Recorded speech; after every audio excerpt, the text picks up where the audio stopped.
আবার আলোচনায় হুন্ডি। প্রবাসী বন্ধু স্বজনদের অর্থ প্রেরণের মাধ্যম, যদিও এটি অবৈধ মাধ্যম।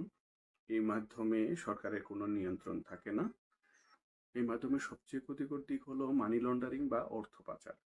প্রবাসী বন্ধুগণ, আপনারা যে অর্থ হুন্ডির মাধ্যমে পাঠান, সে অর্থ মূলত দুর্নীতিবাজরা বাংলাদেশ থেকে পাচার করে অন্য দেশে ব্যবহার করে। অর্থাৎ আমরা সবাই যাদের সমালোচনা করি, ঘৃণা করি, যাদের কারণে আমাদের দেশের উন্নতি অগ্রগতি বাধাগ্রস্ত হচ্ছে, হুন্ডির মাধ্যমে টাকা পাঠিয়ে পরোক্ষভাবে বা সরাসরি আমরা তাদেরকেই সহযোগিতা করছি। আমরা তাদেরকে সহযোগিতা করছি তাদের যাবতীয় কালো টাকা নিরাপদে বিদেশে পাচার করার জন্য। অর্থাৎ আমরা সরাসরি মানি লন্ডারিং বা অর্থ পাচারে সহযোগিতা করছি। সিদ্ধান্ত আপনার। আপনি দুর্নীতিবাজদের সহযোগিতা করবেন নাকি বৈধ পথে অর্থ পাঠিয়ে দেশের রিজার্ভকে শক্তিশালী করবেন।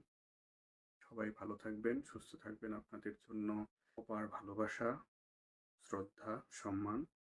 আপনাদের অর্থেই দেশের অর্থনীতির একটা বড় চাকা পরিচালিত হয়। আবার